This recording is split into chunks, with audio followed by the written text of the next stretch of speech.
বাংলাদেশের সাথে ভারতের ট্রান্সশিপমেন্ট বন্ধের পর কার্গো ফ্লাইট চালুর মাধ্যমে নতুন দ্বার খুলেছে বলে মন্তব্য করেছেন বেসামরিক বিমান পরিবহন ও পর্যটন মন্ত্রণালয়ের উপদেষ্টা শেখ বশির উদ্দিন।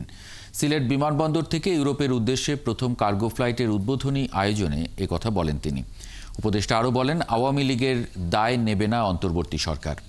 গুটি কয়েক লোকের মুনাফার জন্য কোটি কোটি মানুষ যেন ক্ষতিগ্রস্ত না হয় সে ব্যাপারেও সজাগ থাকতে বলেন শেখ বশির উদ্দিন। সিলেট থেকে এই কার্গো ফ্লাইট চালুর উদ্যোগ নেবার জন্য মেক্সিকোতে নিযুক্ত বাংলাদেশের রাষ্ট্রদূত ফজল আনসারীর প্রতি কৃতজ্ঞতা জানান উপদেষ্টা।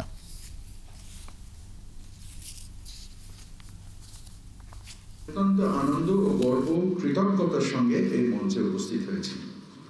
একটি ঐতিহাসিক এবং অর্থনৈতিকভাবে অত্যন্ত গুরুত্বপূর্ণ মুহূর্তের সাক্ষী হতে ওসমানী আন্তর্জাতিক বিমানবন্দর থেকে সরাসরি ইউরোপের উদ্দেশ্যে প্রথম আন্তর্জাতিক কার্গো ফ্লাইটের আনুষ্ঠানিক উদ্বোধন নিঃসন্দেহে আমাদের জন্য একটি যুগান্তকারী পদক্ষেপ।